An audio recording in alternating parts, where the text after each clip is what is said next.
Welcome to Get Wisdom Live with Carl Mollison and Brian Kelly. What if God was also a co-host? What if the historically rare ability to question God directly and get profound answers back has been rediscovered? What would God say to today's sophisticated but deeply troubled world? Get Wisdom Live is here to share those answers with you. Here is Carl Mollison and Brian Kelly. Welcome to another episode of Get Wisdom Live. I'm Brian Kelly, along with Get Wisdom founder and director, Carl Mollison. This month, Creator discusses the impact of compensatory karma on your future.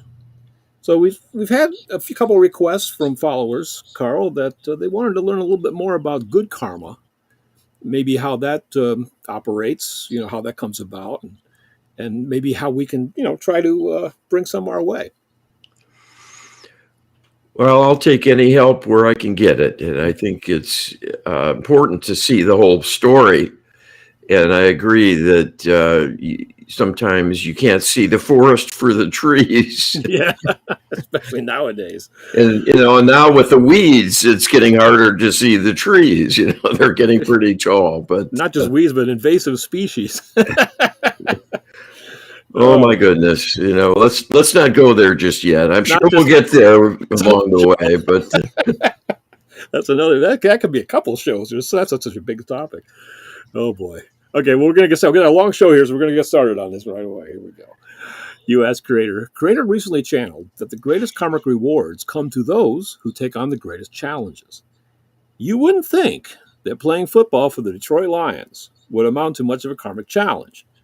But since we have learned that they've been a targeted group since 1958, and Detroit is a targeted city due to Detroit's prominent role in helping the Allies win World War II, it turns out that anybody playing for and coaching for the Detroit Lions was putting themselves squarely in harm's way.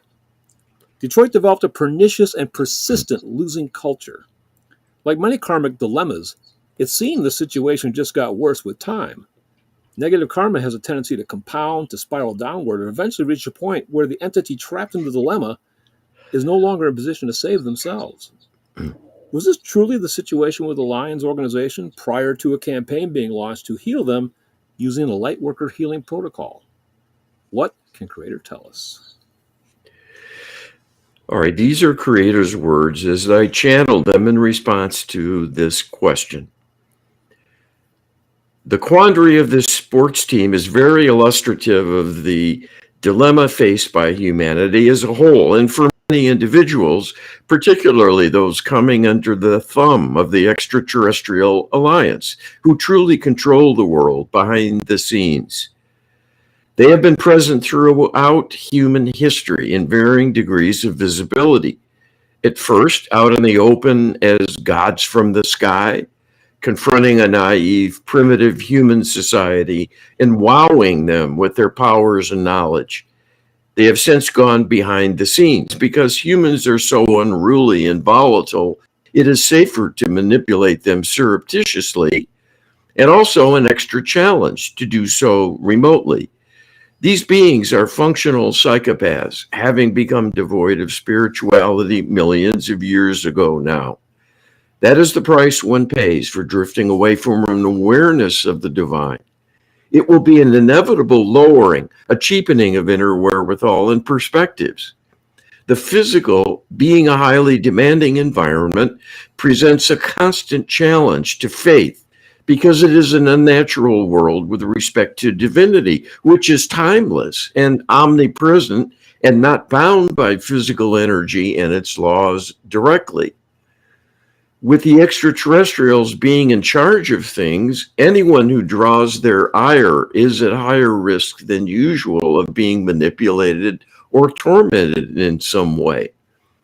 This sports team of the Detroit Lions has a long history of being pummeled, sidelined, overwhelmed, humiliated, and left in the dust season after season after season, as a kind of whipping boy for the interlopers who love making people suffer and enjoy it no more than when they can do so to someone against whom they're holding a grudge because of perceived insults and antagonism particularly in thwarting their own evil designs to control things and make people suffer.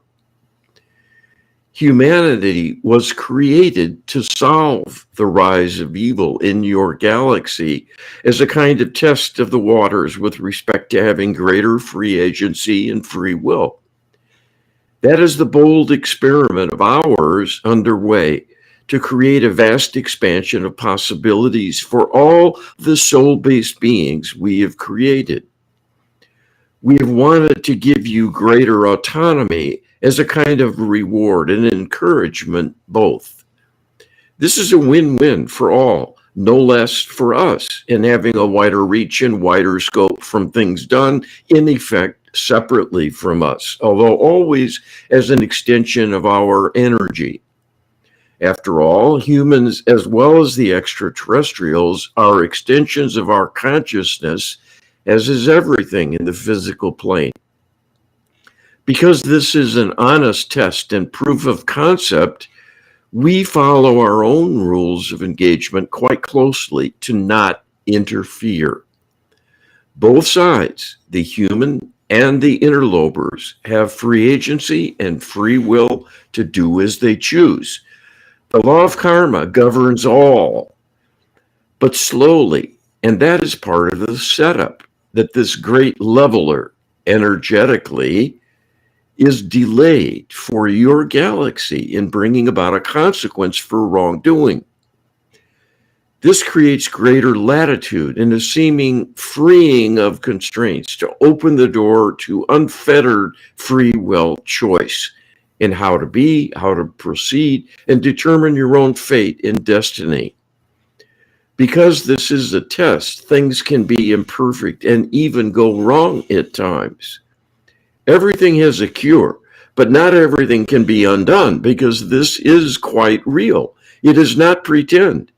It is not a temporary test run that can be simply recalled and relaunched if desired. Everything that happens is for keeps, so to speak. There is nothing to fear greatly, given you are immortal, and even if you have a life of seeming failure, it is not the end for you, as there will be many future opportunities for all kinds of endeavors. Most humans have had many repeat lifetimes in the physical as human beings, one of many choices available to you as light beings. We created humanity to be the most recent attempt in having a pushback, working on behalf of the divine, and humanity is both controlled and hated by extraterrestrials. You are younger souls, and your short lifespan means you will be more recently from the light. And this works in your favor, going up against evil. What has been needed all along was an answer, not only for your mission and its purpose, but how to even address corruption of the human and its capabilities at the hands of the oppressors who modified humanity genetically to dim you down, dumb you down, and maintain a constant barrage of surreptitious subconscious programming through mind control. Your channel is bringing forth new divine wisdom containing the ultimate answer in the form of healing protocols. That is the only way this program can be surmounted, because you need partnership with the divine, and not just a willingness and desire to reach out to us, but to do so with enough wherewithal in terms of deep understanding and faith in us, a knowledge of how the divine realm heals, what is wrong in your world that needs fixing, and how to make cogent, high-level, informed requests for divine assistance that are actionable by us, and not just vague whimperings and pleas for attention and relief from suffering. We are always sympathetic, but it is not our job to rush in and change and fix everything, because that is your job to do. For us to do it would cut you out of the loop, and that would seal your fate in terms of completing your divine mission. So we must stay in the background and be subtle in our actions. Once this sports franchise became a target of the interlopers, Each new perturbation, degradation, reduction in efficiency and level of performance, and the suffering involved added a growing karmic burden felt by all who joined the enterprise over the years. Your use of the protocols to work on this team to heal its particular karmic dilemma is stepping into a historical legacy of great difficulty and a burden hard to overcome, which has held back generations of would-be football champions, giving their all, but against enormous and growing headwinds.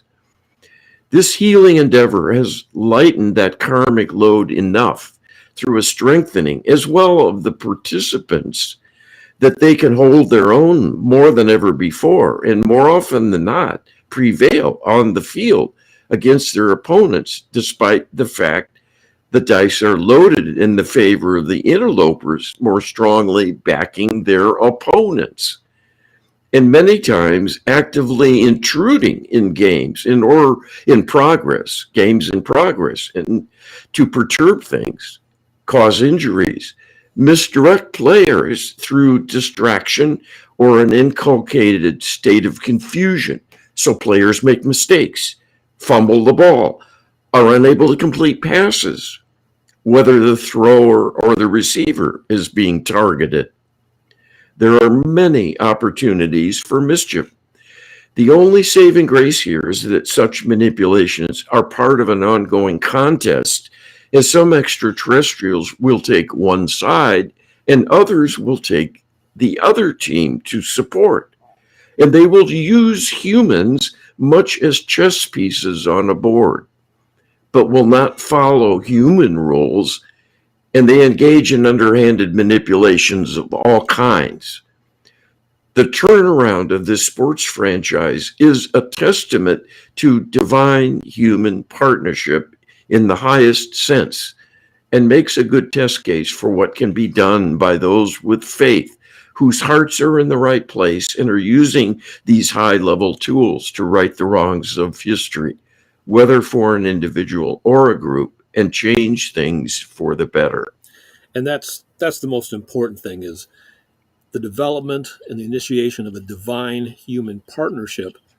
And even though divine human divines on the first space, really it has to be initiated by the human side. The divine is kind of passive on this. It's Creator says right in this channeling, it's our job to come to the rescue. And we have to establish the divine human partnership. Well, it's a daunting prospect, but these are important facts to know and appreciate. And that's what's been missing.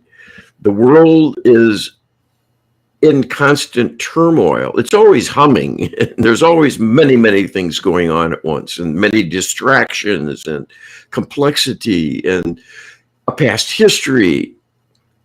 And we know the workings of karma are a huge factor in all that happens and all that doesn't happen, because it acts as an anchor on our chain.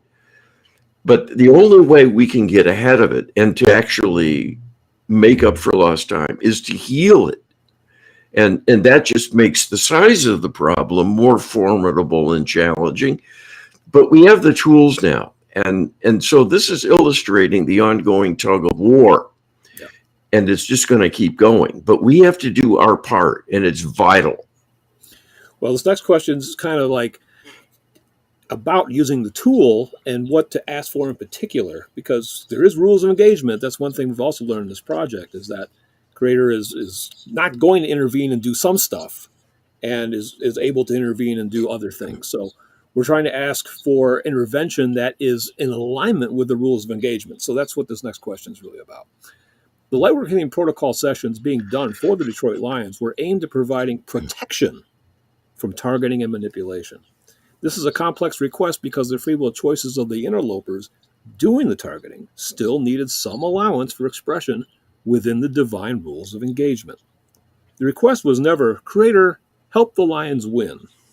It was soon noticed that the frequency and severity of injuries did in fact seem to decline when the Lightwork Healing Protocol was done, with the focus always being on protection. But something else also seemed to happen. the team dramatically improved its play and started winning. But the improvement seemed way out of proportion in contrast to the emphasis and the request being made for protection from harm.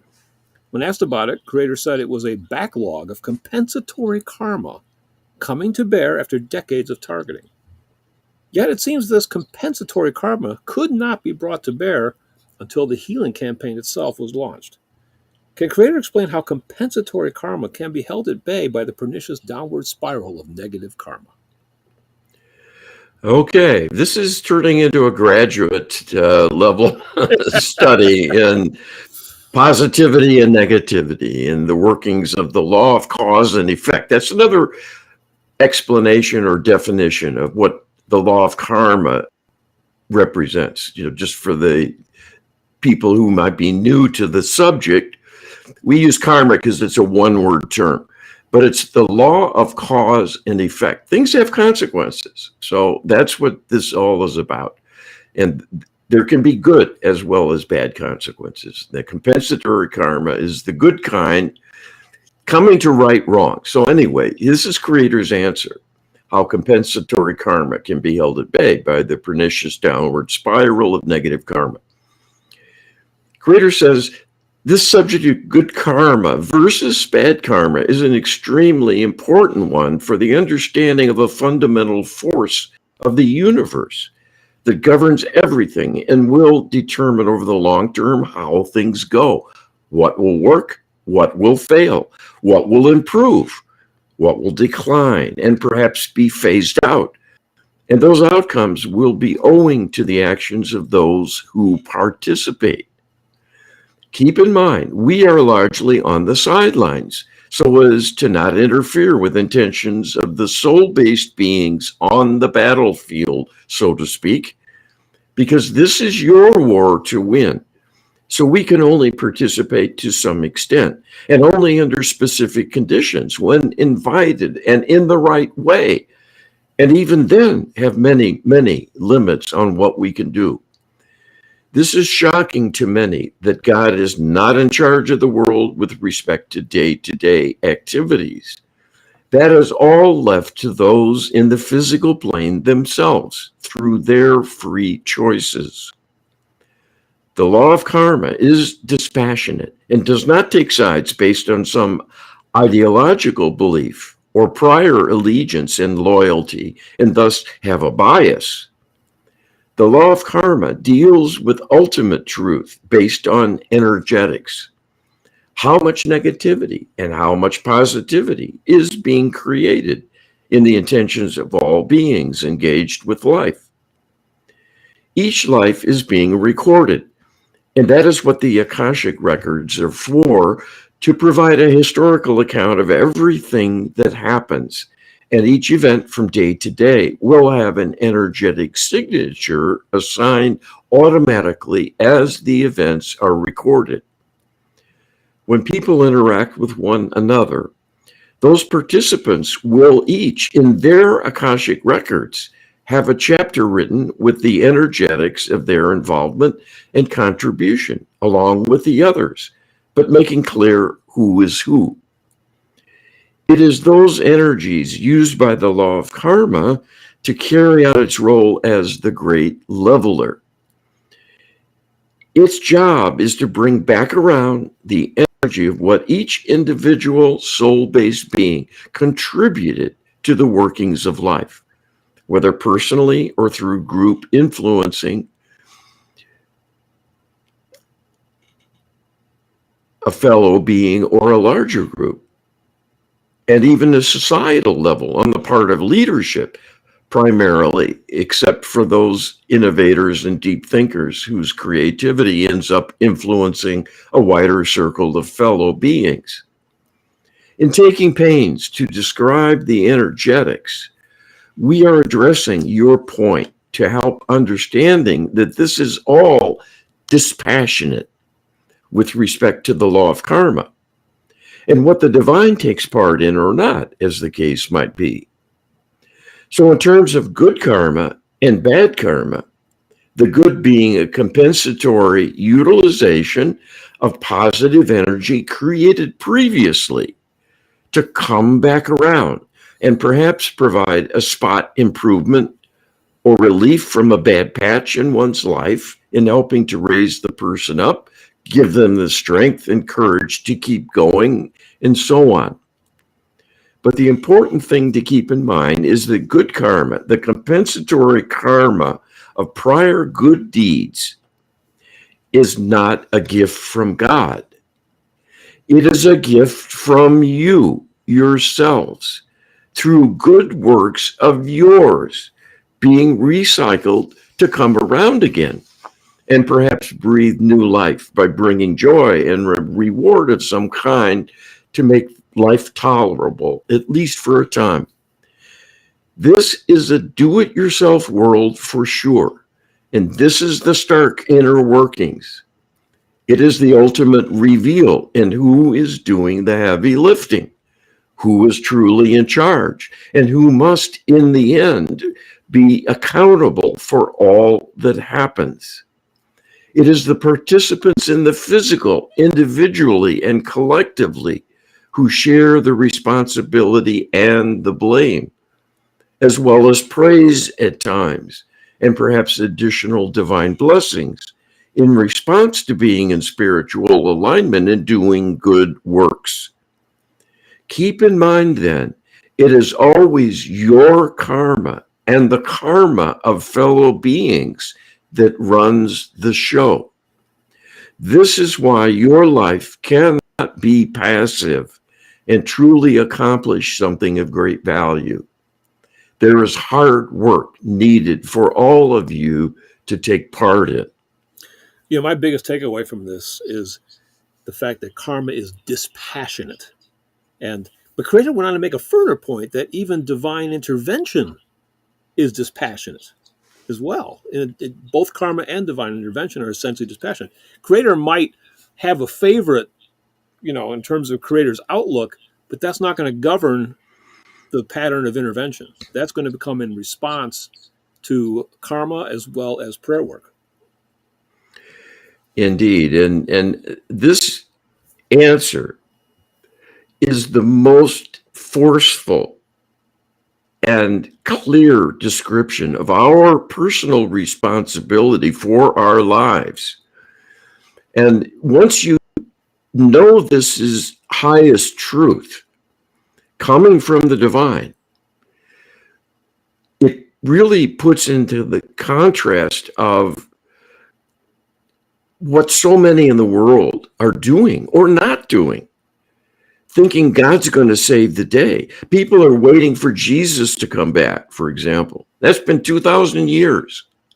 So, I mean, there's been work to do all along the way that hasn't ever gotten done. Right. Because people are waiting for the divine to do it. And it's built into religions, that, God willing this, God willing that, if God wills it, God make it so. And those perspectives are actually a deliberate corruption and disempowerment for this very reason. It's been ours to do all along. And if we ignore our responsibility, we are going to lose. Yeah. And God can't do anything about that. Yeah. Except try to inspire us to learn how things really work. And that's our role here. And we're doing our best. Absolutely. Absolutely. You asked Creator, when putting these questions together, a pundit on a podcast playing in the background commented, "This might be the most dramatic turnaround in NFL history. The Lions are now favored they were favored actually at the time of these questions. The Lions are now favored by the Las Vegas odds makers to win the Super Bowl. That is actually shocking to a lot of fans and observers. Many have commented that to the extent the Lions were once cursed, they are now blessed. Where previously everything was destined to go wrong, now they're destined to go not only right, but brilliantly so. The Lions in just the last 3 years have not only drafted good players, but arguably numerous future Hall of Fame players. Many have commented they appear to be a quote-unquote team of destiny. In a world increasingly secular, the very concept of someone or some group as having a destiny implies something non-random and spiritual in origin, a hand of destiny, quote-unquote, guiding the fortunes. It would be interesting to know how many reputed atheists still believe in destiny. What can Creator tell us about this concept and reality of destiny? Okay, and this is Creator's answer. Destiny, like beauty, is in the eye of the beholder, but in the hands of the individual whose life is on the line. When you come down to incarnate as a physical being, you are almost always returning to the fray, having been there many times before, and you will reconnect to the energies of all that preceded your new incarnation and will begin to be buffeted about by the karmic influences of what is on record that will be cycling back to you automatically through the law of karma. That is the closest thing to destiny within the physical plane as a force and an inner logic. There is a life plan generated by you in conjunction with us whilst you are still in the light.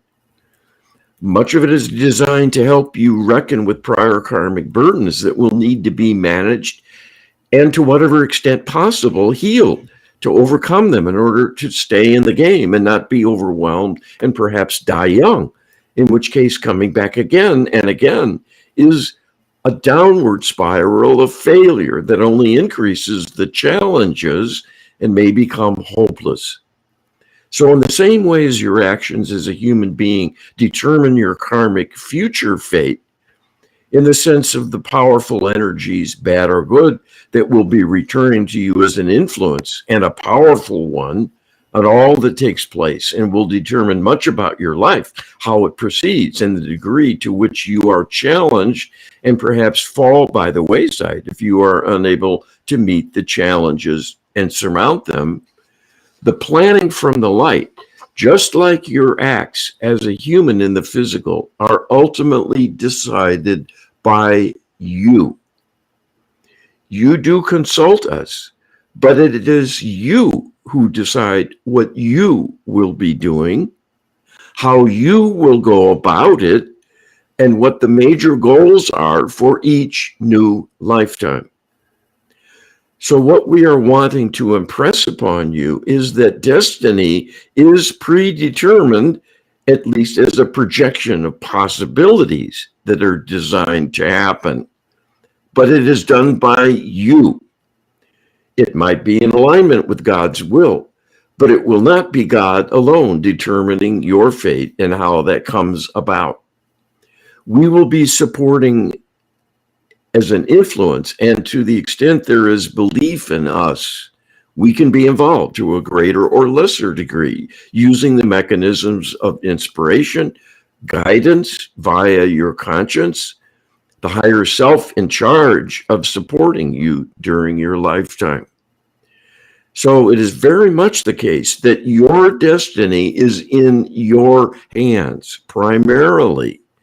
And this is why we encourage each of you to do your utmost, to do your best, and make the most of your opportunities, because everything counts and everything matters, both in the short term and in the long term as well, because in a very practical and real world sense, your future depends on the present, backed by and influenced by all of your past.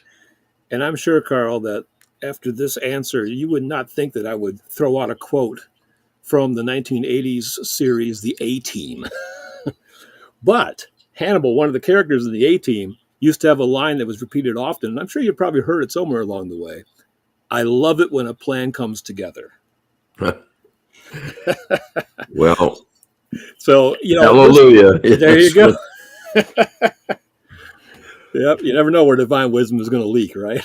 Well, and again, just to state the obvious, perhaps, but with all this personal responsibility and accountability and inevitability that it's going to matter what you do and what you don't do, this speaks to the urgency and critical fact. We got to get going with our own personal healing. Absolutely. All those people who are just sidelined through depression, through extreme anxiety, who maybe have gotten pushed aside by others who were maybe in more robust shape and elbowed them out of the way and kind of left them in the dust. Those people still have to get going. Yeah. And that's a healing need for sure. Well, in a very real way, we have to be our own A team, Carl. Yes. We have to get going and make that plan come together because we have a plan. That's what we've learned from this channeling was destiny is really showing that there's a plan that's in effect. But the plan can go either way, but it needs us to participate in it. Yes. You ask Creator, critics of the notion of having a genuine destiny would simply point out the apparent randomness of life events. But to say this argument is weak is a massive understatement. What is the interloper position on destiny? Do they reject it entirely and think humans are immensely silly for entertaining the very notion? Don't the interlopers in saner moments ever recognize that randomness is actually an exceptionally poor explanation for something like the lion's abrupt turnaround, even as they continue targeting them against the lions? What can Creator tell us? All right. And this is Creator's answer. And I think it's very revealing of who we're dealing with here. These are Creator's words. Here we must go against science fiction and all the dreams and wishes of those who think about the possibility of one day meeting extraterrestrial beings and hold that prospect in awe and wonderment about all the dazzling capabilities and knowledge they could suddenly acquire from such an encounter. The members of the Extraterrestrial Alliance are indeed possessed of vast knowledge and experience, and what to you would be a dazzling series of technological achievements representing a prowess humans could only dream of at this stage. But in the final analysis, all of that technology is designed and constrained at the same time to work solely on the physical plane in a mechanical, workmanlike fashion, and is not inherently lofty in its meaning. The beings themselves, these extraterrestrial titans, are not lofty because they are sinister apex predators. They are the biggest bully on the block, so to speak. They are in charge, but only because they bullied their way to the top and sidelined or destroyed their competition again and again. They have nothing to teach you at this point. In fact, they have already taught you far too much through intruding on your world, imposing their beliefs on how you govern, how you construct and organize your society, and comport yourselves individually and collectively. Everything wrong with the world that is thought to be the limits of humanity represents a false notion to begin with. Everything wrong with you is there and faulty in its makeup because you have been manipulated to be like the extraterrestrials. They have nothing good to teach you. Being functional psychopaths, devoid of conscience and unable to love, they are hollow. Just as they impose on human institutions and individuals the imperative to exert power and control over others as a way to get ahead, that is all they know and how they run their worlds, a series of ruthless tyrannies in a hierarchy of savage competition based on fear, loathing, and ego that exalts in holding power and relishing the punishment and suffering of their victims. Does this sound like something you want to know more about? To get pointers on how to do it more ruthlessly, more savagely, more universally, and to ever greater extent. That is your destiny with them as your counsel. This is an object lesson in what is truly at stake when you pick your leader and choose to follow their guidance. So I think Creator is really coming out here and saying you're not going to win an argument with them, right? That they're going, if you pose a riddle to them to try to get them to see reality from a different perspective, they're just going to slap you down or invoke credentials, right? Because there's two responses to a question that's difficult to answer. One is to struggle giving a decent answer, and the other is just to say, "Hey, I'm a PhD. Trust me. Do it my way because I have the credentials." And let's face it, the extraterrestrials have lots of credentials, right? They got millions of years, they got the vast technology and all that. But if they invoke credentials on you, they're not giving you truth at all. They're not helping you out. So I think that's really what Creator's underlining here. We can't look to them for truth. Well, it's quite sad and quite shocking and quite a dilemma, because most people out there are agog at the idea of an extraterrestrial visitation, even just a flyby. They want it. People go out and try to call them forth, waving flashlights into the sky and taking classes on how to contact the aliens, and all of the disclosure movement billed as a wonderful advent. And it's really our government that's been keeping it under wraps and denying us this inevitability that's going to be wondrous and fantastic. And we just got to actually grow enough to be worthy of a direct collaboration with them, and on and on. It's all a lie, because they are worse than anything human has been. And we learned the depravity of humanity and its ability to hurt one another from them. Yeah.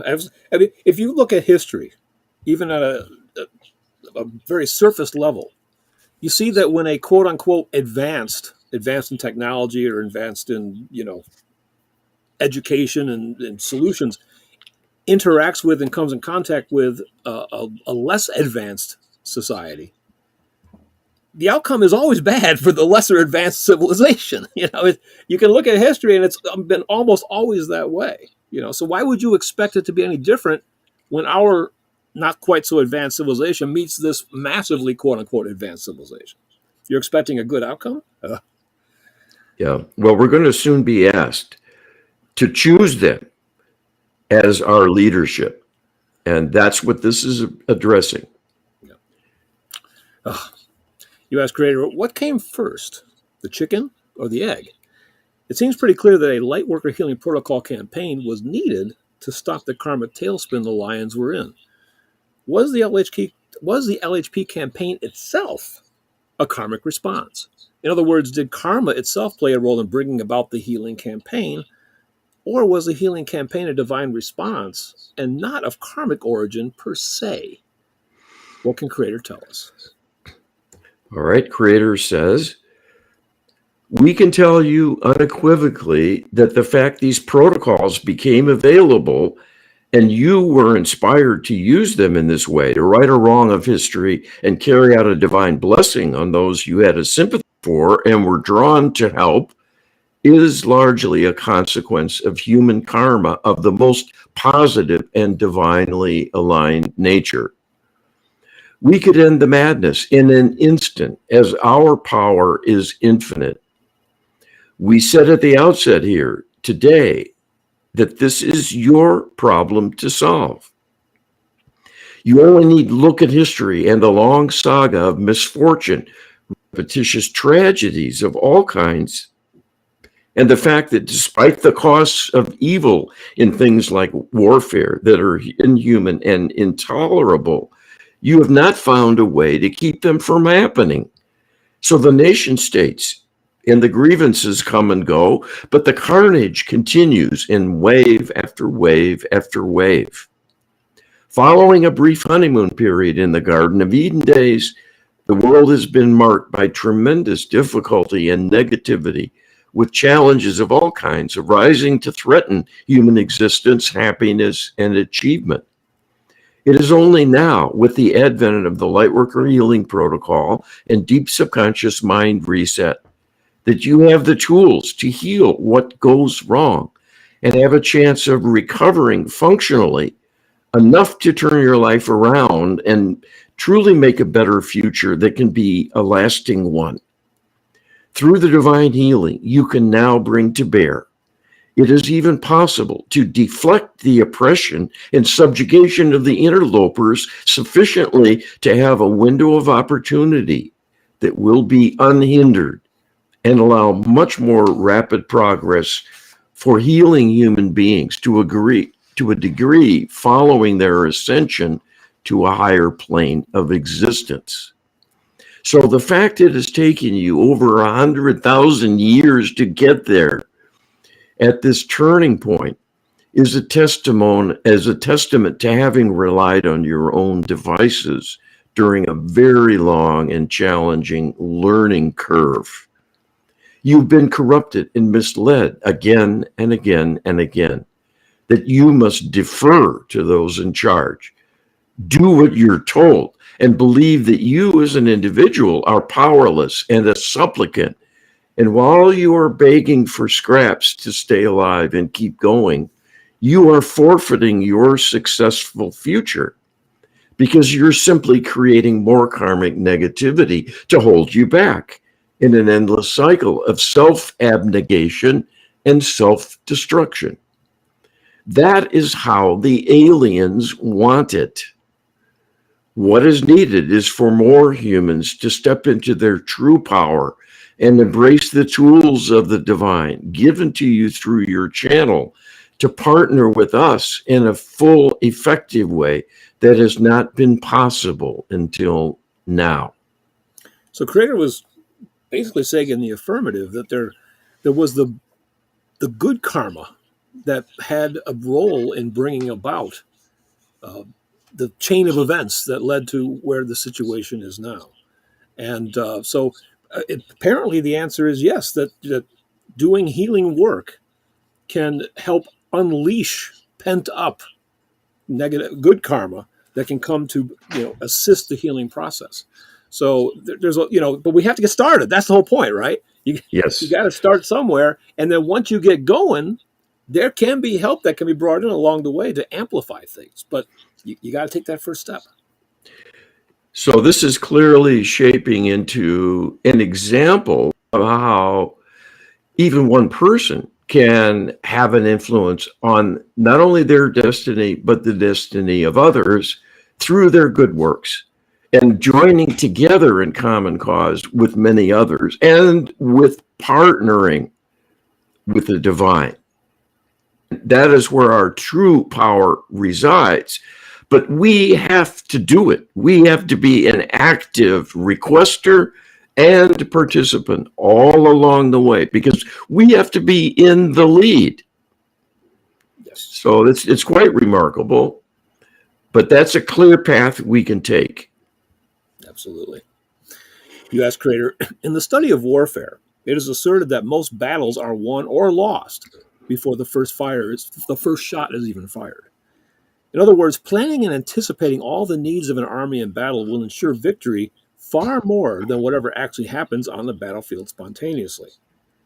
Taking on a spiraling karmic dilemma aggravated by active targeting done by invisible interlopers seems a truly daunting problem to solve. In order to take this on, it seems like a lot of planning and preparation back in the light was needed. Was this planning and preparation a karmic response, or was it a divine response to a karmic dilemma that was no longer manageable by the participants in the physical? Again, does karma itself engineer the solutions, or does the divine, or is there interplay? What can Creator tell us? All right, Creator says, this is returning a bit to the chicken or egg question you asked earlier that we explain more fully as the questions are dealt with. Represents a growth of human understanding, human capability, and human wherewithal to truly come to grips with your role of being in the lead, to right the wrongs of history and solve the problem posed by the rise of evil in your galaxy. And this applies to even the planning and the light prior to incarnation, where decisions are made about who you will be with and how individual roles in life will be conducted and allow an interplay. So there will be many positive partnerings as student and teacher, co-workers, leader and follower, boss and employee, spiritual guide and mentor for seekers of truth, and so on. There has been a constant interplay between human beings and the divine all along the way, but that has been catch as catch can for many reasons, usually lack of faith through inadequate belief in us, and just as importantly, lack of belief in yourselves. Either one or both can doom an effective human-divine partnership that will allow greatness to emerge through human action. There are limits to what people can do under their own steam. You have had to learn the hard way about the rules of engagement, how to invoke a divine intervention successfully. It takes far more than just wanting it to make it so. This is why we have been emphasizing in our answers to your questions how very important the human role is in everything that happens, good or bad. We are available to do more and bring more good your way, but it has to start from you as humans, being in charge, the boots on the ground, so to speak, in your realm. We can do nothing without you, in fact. And even what we do must be done through your energy. We can take the energy and repurpose it in a divine way, at times even a miraculous way. But it is your energy to begin with, turned into that miracle. The lesson here is not solely that you are responsible and accountable, so that the blame for failure will be on your heads, but rather the opposite, that you have within you the seeds of greatness and the wherewithal for it to flourish. But you must learn how to make your own way through trial and error. The more you reach out to us with cogent requests, the more we can use that energy to respond in positive ways that will begin to raise you up and continue to strengthen a springboard for ever greater achievement. It all starts with you. I think an important takeaway from this is that so many people think that they're limited because, God has put them in a life without the wherewithal to make positive changes happen. But Creator's telling us here that the divine human partnership begins back in the light, and that we planned our lives in response to the dilemmas that we've already created, that we're the ones in charge. Creator is basically there to be a partner in an advisory capacity, to assist in terms of our interaction. And now we're attempting to extend that partnership into the physical when it's not quite so obvious. And I think that's an important takeaway. Yes. Well, the bottom line is we have work to do. Yeah. Healing work. Absolutely. You ask Creator, does karma negotiate solutions with the divine? What's involved in unlocking compensatory karma? So many of us are unwitting participants in the karmic drama in the physical, but back in the light, were we witting participants, at least in terms of planning and preparation?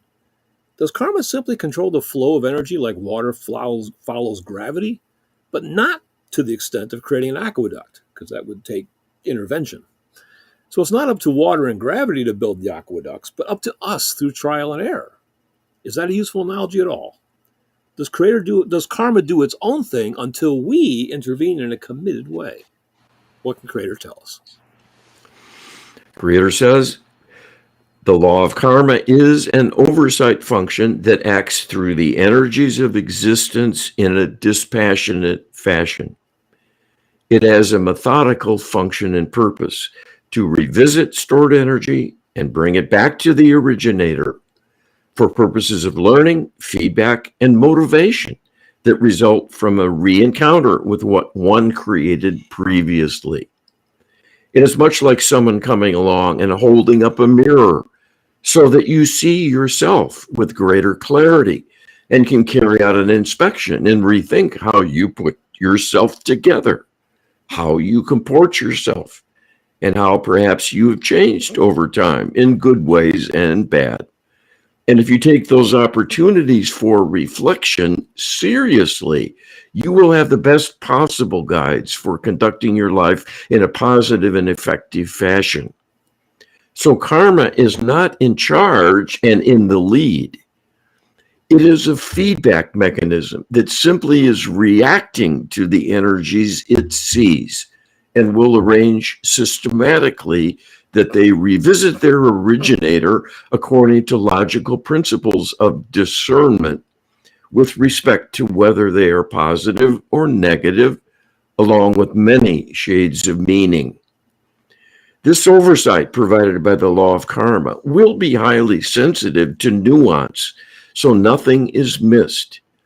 If the law of karma brings back around negativity from a prior period of suffering and simply results in similar suffering without taking action to obtain healing or rebalancing in some way, that too will be recorded as additional karmic negativity, adding to the original wounding to compound things.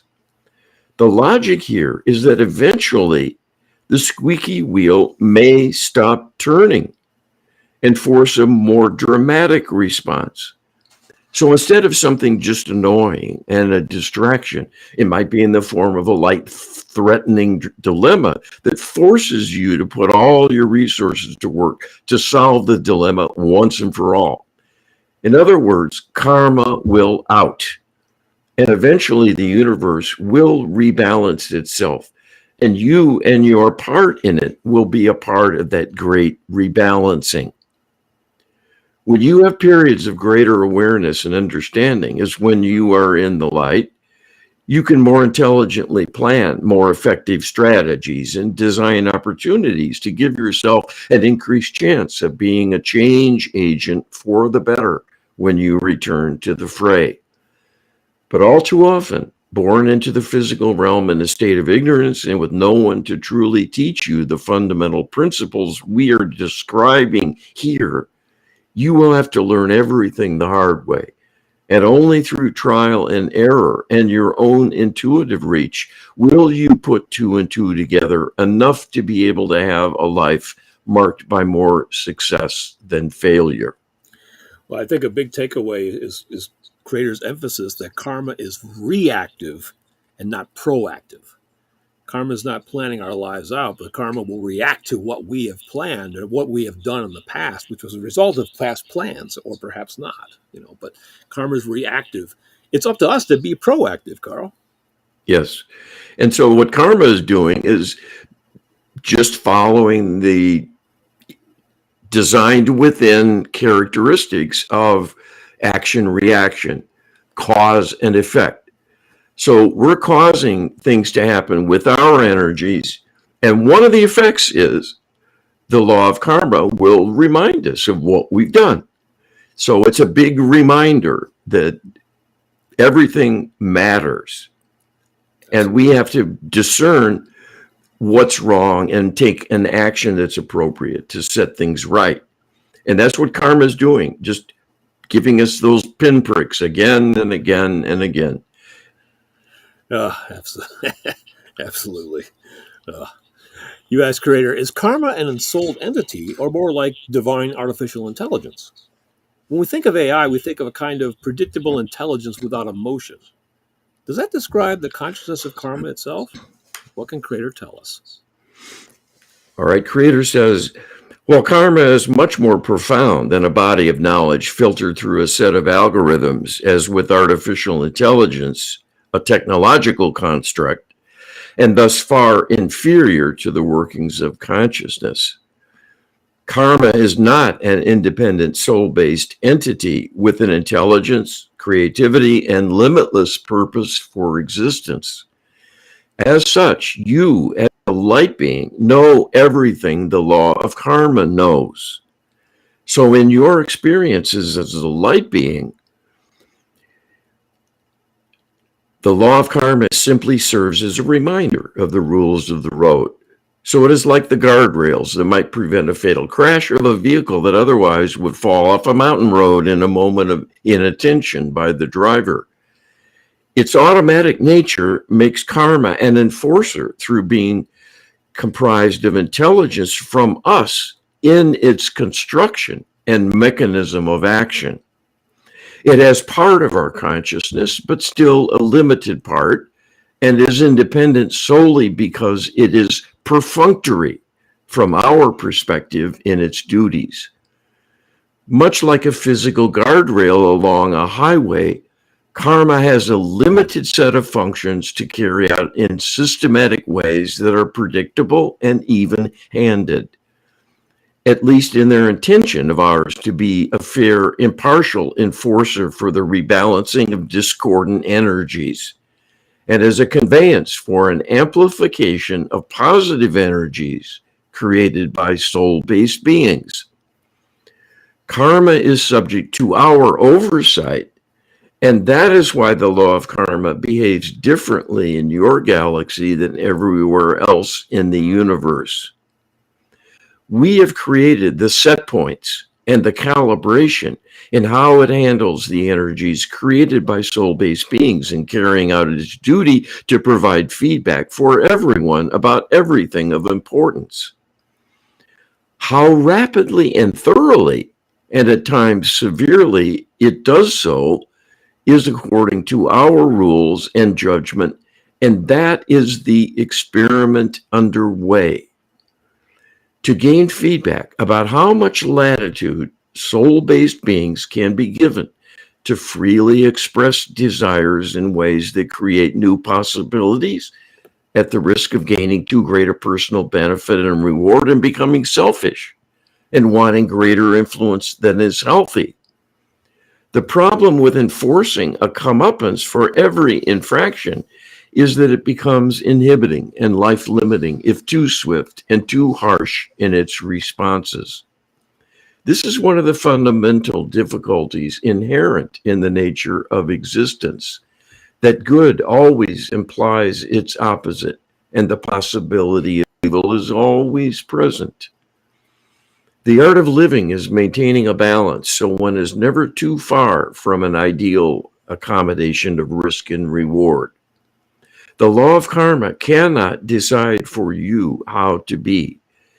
It makes suggestions based on the energetics you have created for your life experience or was forced upon you at the hands of others, and that becomes their karmic burden as well. That interplay inevitably creates a growing management challenge for each individual party. So the law of karma is much more a reminder than a minder that can be a watchdog and policeman both. It brings pleasure as well as unpleasantness around to you again and again as a spur to find better ways to act, leading to excellence and achievement rather than discouragement and suffering. I like Creator talked about karma as being guardrails, and that's a wonderful analogy. I had another kind of analogy pop into my head because we don't normally find guardrails annoying. At least I don't. I don't know if you do, but one thing that all of us have found annoying is the seatbelt buzzer in the car, right? when you when you get in the car and you take too long to put the seatbelt on, that buzzer goes off. It's a little bit annoying, but that's designed to keep you that's designed to keep you safe, right? To get that seatbelt on so that you don't have a huge comeuppance down the road. Well, we tend to grow resentful of our nannies who are pointing out flaws and overlooked obligations and so on, but we do need them. Yeah. And I love this analogy of the guardrail because it's passive, not active, but it's steady, it's powerful, and it's a reminder. And it points us in a good direction. Yes. It's saying, this is where the path stops for you if you pay attention. And that's highly useful. So this is a brilliant mechanism. Absolutely. You asked Creator. People think of karma as good and bad when Creator used the term compensatory. Creator has emphasized that more than once that football itself is a non-divine activity that arguably does more collective harm and damage to the human soul and spirit than good. Yet, within the world of football and football players and coaches and fans, there are endless karmic dramas and pursuits that can be profound learning and skill building opportunities. And within that context, there is negative karma brought about by pain and trauma, and positive karma brought about by passionate commitment, the bringing of joy to many, and gratitude. When the negative is artificially focused and concentrated via targeting by the interlopers, bringing about the opposite is not necessarily good, but it is compensatory despite the overall context of football remaining problematic in the eyes of the divine. What can Creator tell us? Our Creator says, your question is a kind of thought experiment in the meaning of human choice and its consequences. The fact life is complex and has gradations of positive and negative influences of many sorts is simply one of the many challenges you face with life in the physical realm, given the fragility of the human body and your state of ignorance with respect to many, many things. The ability to discern what is in divine alignment is a soul attribute foundationally, but it can fall into disuse even when present at the outset of life, if not nurtured and exercised regularly, ideally with some guidance from caregivers through the expression of love for the infant and a kind of loving give and take, so the fledgling human can try out their own wings, so to speak, and take on life, push back against obstacles, and learn from what happens how better to navigate, and to grow strength to become ever more powerful and effective in getting what one wants to happen. In contrast to the forces of evil seeking ultimate power through control and subjugation of others, seen as competing and thus a threat, in a world of love, one can take joy in the achievements of others and cheer them on, give them encouragement, and even defer to them at times so they can achieve something exceptional. In that respect, a football game is an exercise in adversity and its consequences, where working as a team, one group can win out over another through cooperation, dedication, having a passion for excellence, and wanting to achieve that goal of ending up with the most points on the board. That is a quite limited and artificial representation of life, particularly in making it a physical contest, often ending in injury of one another and even physical impairment or death at times. So in making the case for sports of this sort, being blood sports inherently, as a character building experience to be emulated and encouraged, as is done through school sports programs, having students play football year after year, is a mild sort of coercion and corruption of the being through setting up an arbitrary goal and making it the be all and end all of life purpose, at least for the duration of the contest, and to give that experience inordinate meaning about personal worth as a motivation and incentive to give it one's all. In that respect, it becomes a microcosm in the exercise of power and control, dominance and subjugation. So the benefits one gets from the toughening up and character building being touted as a benefit of sports contests is, in the end, no different than the much greater extremes of warfare, where the contestants become combatants and physical domination is carried to an extreme through application of technology to make it a life-threatening endeavor, with life and death of the participants as a way of keeping score. Most people of today see war as being horrific, if seemingly unavoidable, but one can make the same defense in pointing out acts of heroism, representing acts of greatness while under fire. The soldier is rightly revered for their sacrifice to put their very lives on the line in service to others and to a greater cause, as the defense of the nation, one's homeland, and fellow citizens. So we see both war and blood sports that are a kind of combat simulation as non-divine, and illustrating the extent to which life can be perverted through faulty leadership to set up contests and challenges that put people in harm's way while creating karmic negativity, as well as compensatory karma at times, which will benefit the participants in the future. I think a lot of people will be very surprised at Creator's characterization of football as a blood sport. But it derives from a long history. You go back to the Roman era, blood sports were the vogue. They were what people turned out to see. So we have a long history of that kind of contest. And football might be a bit watered down, but it's still violent. And Creator says it's still undivine, still not divine. Well, and this is a divine perspective you're listening to, and it's hard for us to fully embrace and appreciate it because we're immersed in this culture. We're conditioned to assume this is the way the world works, and to even admire and want to emulate those who are acting in that way and pursuing something that is a kind of folly. It's not worth risking your life or well-being for points on a board. Yeah. And it's really a kind of perversion, in fact, and Creators come out even more strongly in other settings to that effect. And pointed out that the whole mania of football and the love for football that is so huge is an orchestration. Yeah.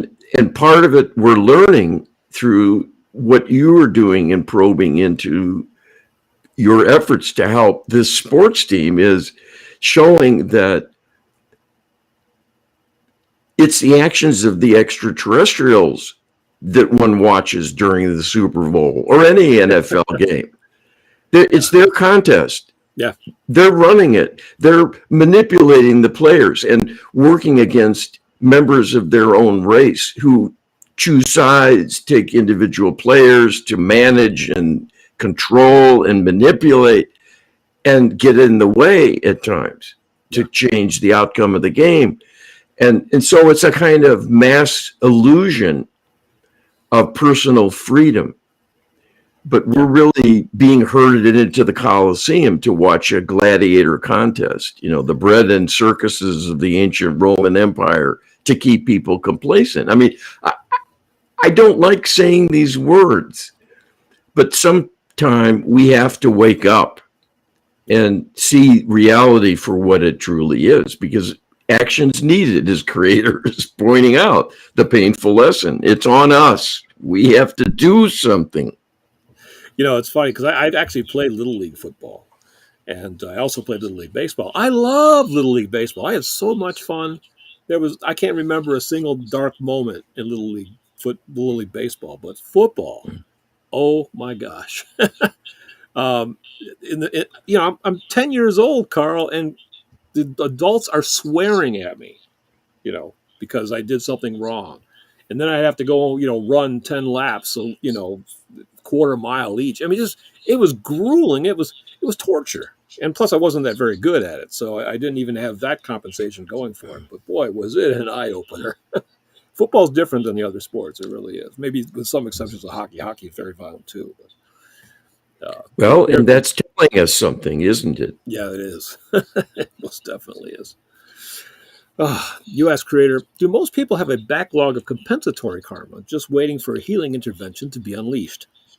How can empowered prayer, the Lightworker Healing Protocol, deep subconscious mind reset, and divine life support help stop a negative karmic tailspin and unlock the backlog of compensatory karma? All right, getting to the answers here. Creator says the ultimate challenge of those seeking enlightenment is a way to overcome the human dilemma of so often being challenged by forces of evil, the difficulties of life in your fragile existence as physical humans. Ultimately boils down to your ability to heal what ails you, what stands in your way, and what menaces you actively that can even kill you. So all of your questions focusing on karmic forces and the karmic events they reckon with point to the fact that you are in a world of purpose and a world of consequence, where everything matters because everything is accounted for, put on record for all of time, and set up with an energetic means to enforce certain rules and principles, compelling soul-based beings to take responsibility for everything they do or do not do that might be needed or an opportunity for participation. Heretofore, there has not been a good way to solve the disparity between the human being and your weakened state, profound ignorance of the workings of things, and your unawareness of the extent to which the forces of evil are truly allied against you in having even contaminated your own deepest beliefs and inner thoughts and sense of self in drifting away from partnering with the divine through being in this state of ignorance at the outset. And then so many unfair and unpleasant adverse circumstances working against you that are non-divine, representing the worst possible example of how to live. This has all worked against your growth and the maintenance of divine alignment needed to make better choices and make progress with your life as you grow and mature, to do it in a way that is effective and contributes to strengthening and healing old wounds as you go. Without that healing, you will never get ahead. You will stay even at best or fall behind. Having the Lightworker healing protocol and deep subconscious mind reset puts divine power in your hands to interact with us as true partners so that we are invited to take human energy of intention and repurpose it through divine means on the behalf of those who suffer, to truly begin effective healing for the karmic backlog of adversity that has been created by you and by your tormentors. Dealing with that mountain of karmic negativity has become a daunting challenge. Most people become overwhelmed and go under without ever getting ahead. Lives are shortened and lives are wasted with distractions and make-work projects that are intended to diminish and demean you and keep you sidelined. Your overseers, in effect, are running the world like a prison. As inmates, you have an illusion of freedom in that you can wander about. But the world is a prison yard, and even if you are in a palace, it is simply a fancy cell that contains you and represents your state of containment and limitation. Gaining enlightenment to transcend the physical is a healing journey precisely because of the rise of evil, necessitating an enormous rebalancing of all the negativity it has unleashed that stands in your way and has held back the entire galaxy, destroyed many worlds, and has put humanity now in the crosshairs. The question now is, can enough of your fellow human beings be informed of this development and persuaded to participate in an awakening and an implementation of divine healing through effective means at long last, to truly partner with the divine to achieve deep and lasting repair of the karmic carnage of history? If enough healing takes place through using the protocols, humanity can be raised up enough to implement the ascension to a higher plane of existence. But that will not happen unless enough healing is done first, because you are not ready. It is not enough to know what is possible, even in a great level of detail, as your channel is bringing forth about what has been done to you and by whom, and now what is needed to repair the damage and escape the clutches of your overseers.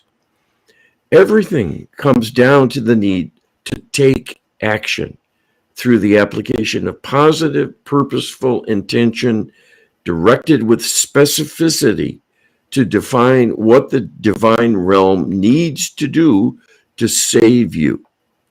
Once again, the answer must come from you, through you, and by you to implement the needed steps in the exchange of energy. So we have enough human intention created in an informed way with the specificity of a knowledgeable understanding and requests for assistance in a detailed way in order to be truly effective in saving the day. You have a window of opportunity once the interlopers leave for a time we see will be commencing soon. If enough healing can be done while they are away, you will be raised up and ascend to leave the physical forever. The healing needs for those remaining, especially the extraterrestrial perpetrators, will be addressed in the future through your energy being repurposed again and again.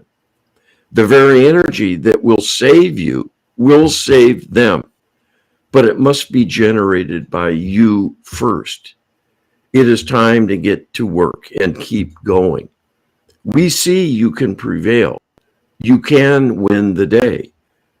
We are here to help you, but as always, you must be in the lead. Each of you must decide your own fate, and together you will decide the fate of everyone and everything. You know, there's one phrase here that stood out to me right at the very end here that I think is of monumental importance. And Creator says, it's your energy being repurposed again and again. Notice the Creator doesn't say your positive energy or your negative energy. It just says your energy can be repurposed. That means if you got a backlog, you think, well, I probably don't have a backlog of positive karma. I have nothing but a backlog of negative karma. That negative karma can be repurposed and essentially transformed into positive karma through healing requests. I think that's important insight here. So yeah, but you need to participate. You need to get that ball rolling. You need to step up, visit, get wisdom, and learn about what we have to offer. Well, this is what the protocols are for. They use many types of leveraging to transform things from negative to positive and pool them together and augment them and take advantage of a sharing of knowledge and information and wisdom and divine love. And that is how this can win. Despite what things look like, that things are looking iffy in the world, and they always have been, if you think about it. Ups and downs and ups and downs again. But we can break free and soar, and that will take healing. It's up to us. And we have the tools. We just have to get at it and keep at it. Absolutely. And you can start right now visiting getwisdom.com, getwisdom.com, and learning about our services and things we have to offer, the Divine Wisdom Database. There's so much I can't go over it now. We're at the end of our show, but get there by any means possible, getwisdom.com. Thanks, everybody. Take care. Be well.